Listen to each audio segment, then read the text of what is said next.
রাজনীতিবিদদের বলছি, আপনারা দেশ বাঁচাতে পারছেন না। আল্লাহর দোহাই লাগে, পিঠের চামড়াটা অন্ততপক্ষে বাঁচান। বাটপাড়ের গণতন্ত্র অনেক হয়েছে, এবার এই গণতন্ত্র পাল্টান। নির্বাচনকালীন সরকার প্রতিষ্ঠা করে 3 মাসের মধ্যে নির্বাচন দিয়ে জনগণের সরকার প্রতিষ্ঠা করেন। অরাজনৈতিক ব্যক্তিরা উড়ে এসে আপনাদেরকে রাজনীতি শেখাচ্ছে। এতে আপনাদের আত্মসম্মান বোধে আঘাত নাই লাগতে পারে, কিন্তু আমাদের লাগে। আমরা রাজনৈতিক সমস্যার রাজনৈতিক সমাধান চাই। অরাজনৈতিক আরবান এলিট, যাদের দ্রব্যমূল্যের হিসাব রাখতে হয় না, 2-4 টাকা করে সঞ্চয় করতে হয় না, মৌসুমি কাজের জন্য দুশ্চিন্তা করতে হয় না, তাদের ফর্মুলা দিয়ে আমাদের সমস্যার সমাধান হবে না। এসব আরবান এলিট, এরা না বোঝে মানুষ, না বোঝে মাটি। এরা নিজ দেশ, নিজ ভাষা, সংস্কৃতি, ইতিহাস, ঐতিহ্যকে তুচ্ছ তাচ্ছিল্য করা ছাড়া আর কিছুই জানে না, কিছুই বোঝে না। এই যে আমরা রাজনৈতিকভাবে সমান 2 ভাগে বিভক্ত একটি জাতি, এর পেছনেও এসব আরবান এলিটদের ভূমিকা মুখ্য। এরা কখনো আরব থেকে, কখনো জার্মানি থেকে, কখনো রাশিয়া, চীন আর আমেরিকা থেকে আমাদের জন্য জীবন ব্যবস্থা নিয়ে আসে, যাদের সাথে আমাদের জীবনের মিল নেই, জীবিকার মিল নেই, জলবায়ু, প্রকৃতি, কোনো কিছুর মিল নেই। এদের বিদেশি প্রভুরা আমাদের উপরে একের পর এক আঘাত হানে, আর এরা বসে বসে ন্যারেটিভ উৎপাদন করে, যেসব ন্যারেটিভ আমাদের সংকট আরও বাড়িয়ে দেয়। এই যে বর্তমান অন্তর্বর্তীকালীন সরকারে যেসব আরবান এলিট আছে, কিংবা ঐক্যমত্য কমিশনে যারা আছে, এদের কাউকে কখনো শ্রমিকের অধিকার নিয়ে কথা বলতে দেখেছেন? আমাদের কৃষি নিয়ে, কৃষকের অধিকার নিয়ে কথা বলতে দেখেছেন? এনজিওর প্রজেক্ট ছাড়া নারীর অধিকার নিয়ে কোনো ভূমিকা রাখতে দেখেছেন? হ্যাঁ, উপদেষ্টা ফরিদা আক্তার একসময় কৃষি নিয়ে খুব কথা বলতেন, তাও একটি মাত্র সবজি নিয়ে, আর সেটি হলো বিটি বেগুন। আপনারা যারা এসব বিষয় জানেন না, তারা গুগলে গিয়ে বিটি বেগুন ফরিদা আক্তার লিখে সার্চ করে জেনে নিতে পারেন। যাই হোক, ফরিদা আক্তার তার বিটি বেগুন নিয়ে আন্দোলন চালিয়ে যাক, এতে আমাদের কিছু যায় আসে না। কিন্তু আপনারা এসব ফান্ডখোরদের পায়ের সামনে লুটিয়ে যখন পড়েন, তখন আমাদের সব কিছু শেষ হয়ে যায়। ভালো হোক বা মন্দ হোক, গণতান্ত্রিক দেশে রাজনীতিবিদদের সাথেই জনগণের সরাসরি সম্পর্ক। এখন দেশের রাজনীতি যদি খারাপ হয়, তাহলে রাজনীতিবিদরা সেটি ঠিক করবে। ঠিক করতে না পারলে রাজনীতিবিদদের সাথে জনগণের বোঝাপড়া হবে। কিন্তু বিদেশ থেকে ফর্মুলা এনে এটা ঠিক করা যাবে না, কারণ এসব ফর্মুলা এমনি এমনি আসে না। বিদেশিদের খেদে কাজ নেই যে ভালোবাসা মানে ফর্মুলা দিয়ে পৃথিবী ঠিক করে দেবে। বিদেশি মোড়লরা এসব ফর্মুলা দেয় তাদের মোড়লগিরি অটুট রাখতে, তাদের দেশের জনগণের জন্য খনিজ সম্পদের মজুদ বাড়াতে, আর তাদের ভবিষ্যৎ সুরক্ষিত করতে। আমরা কেন নিজেদের ভবিষ্যৎ বাদ দিয়ে মোড়লদের ভবিষ্যৎ নিয়ে দুশ্চিন্তা করব?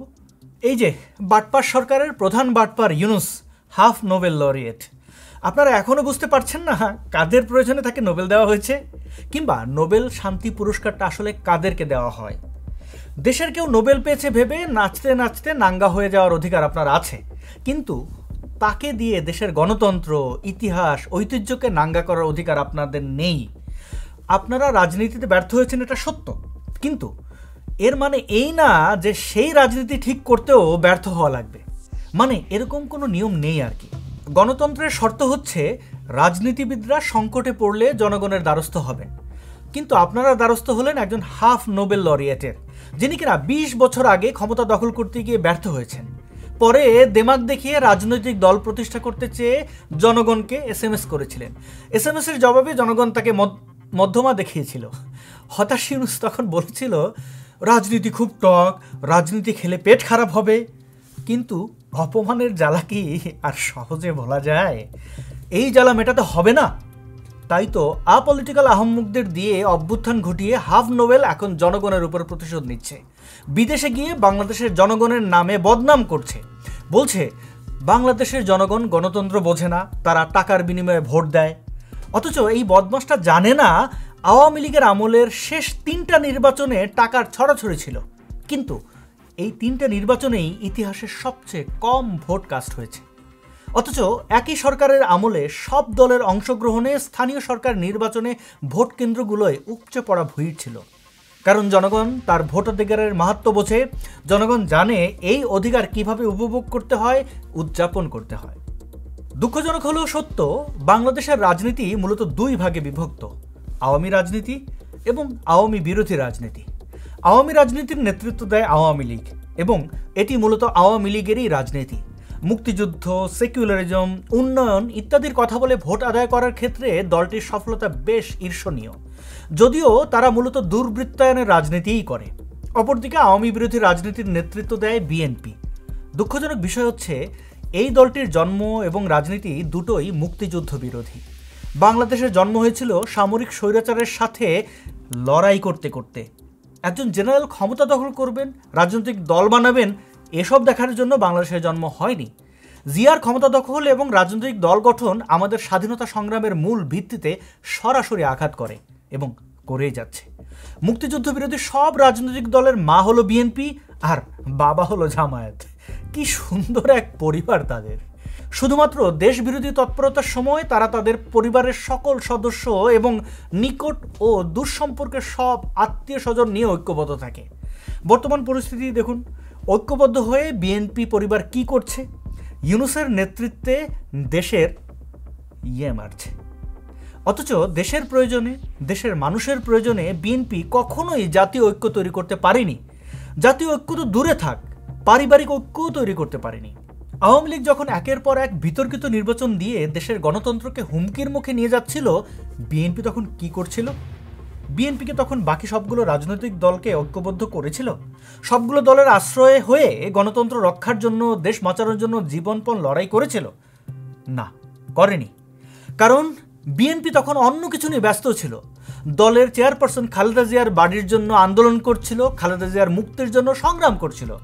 2018 সালে তারা ভোটারদেরকে বলেছিল, আপনারা খালেদা জিয়ার মুক্তির জন্য ভোট দিন।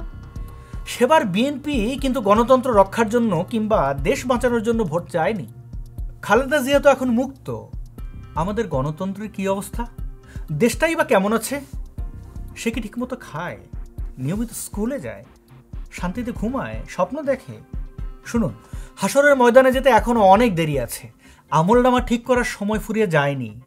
আপনাদের রাজনৈতিক প্রতিশোধের প্রতি জনগণের বিন্দুমাত্র আগ্রহ নেই। জনগণ তার প্রতি করা অবিচারের বিচার পেলেই খুশি। তাকে কাজ করতে হয়, আঁটোসাঁটো জীবনযাপন করতে হয়। বিএনপির প্রতিশোধের রাজনীতি নিয়ে জনগণের বিন্দুমাত্র আগ্রহ, উৎকণ্ঠা কোনো কিছুই নেই। আপনারা অনেক ড্যামেজ করেছেন, এবার সেটা কন্ট্রোল করেন। কানে ধরে ভালো হয়ে যান।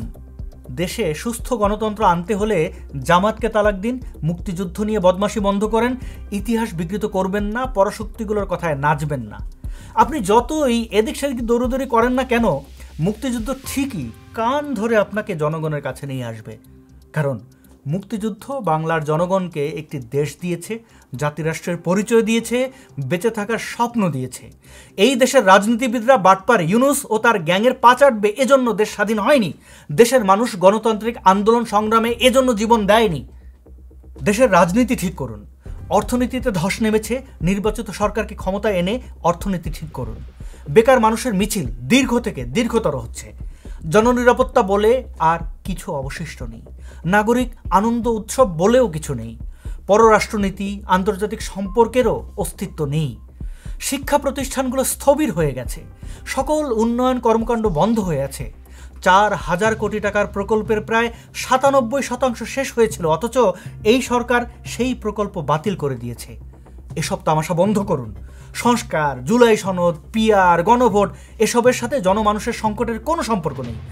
আওয়ামী লীগকে শায়েস্তা করতে গিয়ে জনগণকে প্রতিপক্ষ বানিয়ে ফেলবেন না। দ্রুত নির্বাচনের ব্যবস্থা করুন।